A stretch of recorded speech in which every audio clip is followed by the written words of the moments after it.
Hello and welcome to Power Booster. If you're watching us on YouTube, be sure to hit the like icon, click the subscribe button, and then the bell to receive notifications every time we go online.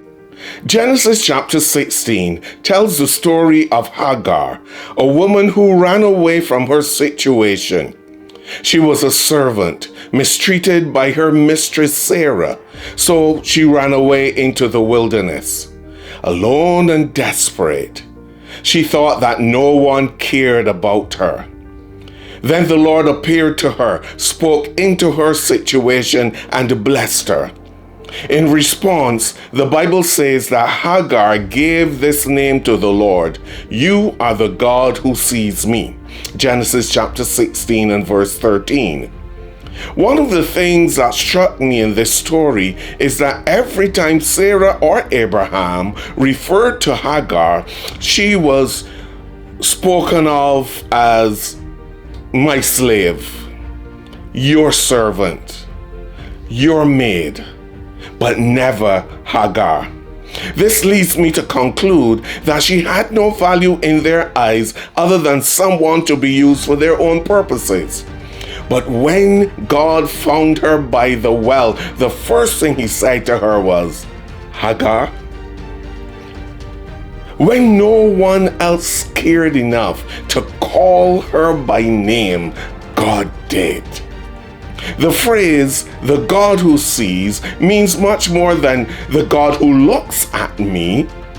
Elroy means the God who understands me, the God who notices me, the God who appreciates me, the God who values me, the God who is interested in me. Just as God met Hagar in the wilderness, he will meet you in your own personal desert, offering hope, encouragement, and a reminder that he loves you. He understands and cares for you. I'm here today to tell someone that God sees and knows you. He is so interested in every aspect of your life that nothing about you escapes him. To him, you are worth so much more than gold and rubies and all the diamonds in the world. In fact, to him, you are priceless. And you know what? He takes delight in you and he loves you with an everlasting love. This is important because when no one cares about you, you will know that God sees and cares for you. When people forsake you, you will know that God will never abandon you.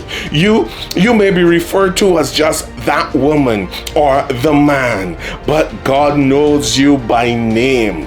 People may promise you things and then forget about you.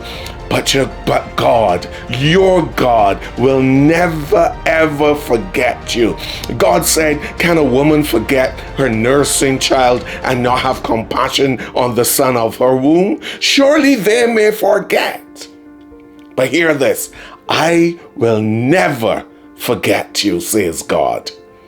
You've got to take this with you throughout this year, because friends will forsake you. But you will never be left alone because God is with you. People will desert you, but God will never forsake you. The eyes of the Lord will be upon you every day, and he will not for one moment take his attention off you. Even in the most isolating and difficult circumstances, he is there with you to help you, to guide you, and to remind you that he sees you, he loves you, and he cares about you. Amen. I am Stephen Holford, and this is your Power Booster for today. Power Booster is on Facebook, Instagram, and YouTube every Monday, Wednesday, and Friday.